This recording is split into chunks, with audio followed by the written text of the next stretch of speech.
Hello everyone, it's Shane Kanto, your Wasteland reviewer, and I'm here to review the Fairly Odd Parents, Fairly Odder, because they needed to make a live-action animated hybrid spin-off of Fairly Odd Parents, apparently, instead of just making an animated spin-off, and that was a bad decision. And I'm going to get to that. But this is on Paramount Plus from Nickelodeon, and has horrific 2.3 out of 10 on IMDb. Oh my god. And it's bad. And I feel bad because you have Audrey Grace Marshall, who plays Viv, along with Tyler Wladis, who plays Roy, who is her new stepbrother, and Liv is Timmy Turner's cousin. And Timmy's going off to college, and there's a adult version of Timmy in live action is the most herpaderpy looking acting character I've ever seen, and it's just like, what the hell did they do to Timmy? And they drop Cosmo and Wanda off with Liv, but then Roy sees them, so now they have to share them. And not gonna lie, I think this was an interesting way of freshening up the idea, is that they have to switch back and forth wishes. Okay, that's an interesting concept. I could be on board with that. But every single character in the show, except for maybe Liv, is so over-the-top, stupid, ridiculous, campy, but not fun campy. Maybe campy is not the right word. They're just straight silly, and not like in a fun way. This is leaning into like, oh my god, kids love people yelling and doing stupid stuff. Because I feel like there's literally almost nothing redeemable about this show that an adult can enjoy. It's just like, oh my god, kids are going to love all the colors and screaming and stuff. Because none of these characters have any depth, and Liv is like the only redeeming possible character.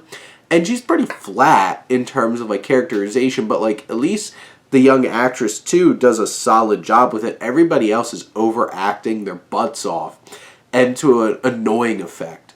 And some of the things that they do are kind of interesting. Vicky's now a teacher who fell in love with Mr. Crocker, who's now in an insane asylum, and they build up to his return. He's actually played by the voice actor, which is actually pretty funny, and he looks like Mr. Crocker. And they have some fun with that, but like, I do appreciate that like this season builds up to a big climax that feels like it's built up to something. But, like, all the live-action elements feel so limiting because, like, this is a cheap TV show, and the effects are silly. The effects are limiting because Fairly Odd Parents is a very imaginative show that can do all kinds of things because it's animated.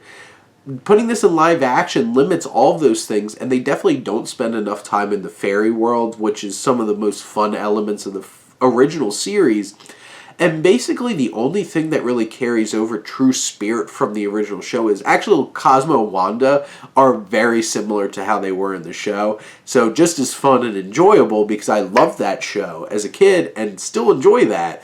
And I think they're great in this, but everything else is subpar, cheap looking, and very limiting because you can't do as much. Like you could tell like Paramount actually spent some money on this, more than you might expect, but it still looks cheap and silly, and they try to lean into that because it's fun, but it looks terrible, and everything, the acting is horrible, and it's just annoying to a boot. And after a while, I'm just like, I'm struggling to get through this series, and, you know, hopefully they make some adjustments in the second season if they get one, but otherwise, not really on board with this. And definitely would not recommend this, especially to any fans of the original series, because you'll just be really disappointed. But those are my thoughts on the Fairly Odd Parents, Fairly Odder. Let me know what you think, and let's talk some TV. But thank you as always for tuning in and supporting your Wasteland reviewer.